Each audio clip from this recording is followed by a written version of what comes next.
Kronologi pembunuhan Gunung Sari Serang, Mulyana kesal diminta tanggung jawab kehamilan. Mulyana, 23, warga Kampung Baru Ciberuk, Kecamatan Gunung Sari, Kabupaten Serang, Banten, ditangkap atas kasus pembunuhan terhadap kekasihnya, saat 19.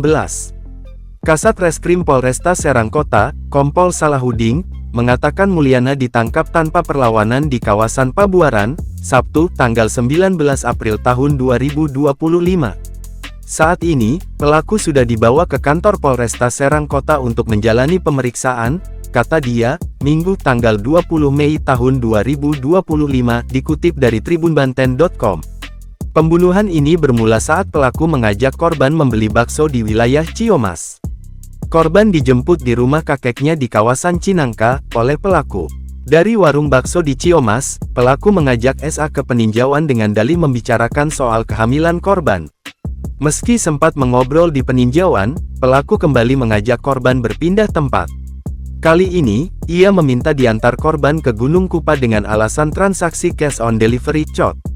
Dalam perjalanan, korban terus mendesak pelaku untuk bertanggung jawab menikahnya. Karena emosi, pelaku membawa korban ke perkebunan karet yang sepi. Lagi-lagi, dengan alasan ingin membicarakan kehamilan SA, pelaku mengajak korban masuk ke dalam hutan. Saat itulah pelaku menghabisi SA menggunakan kerudung yang dikenakan korban.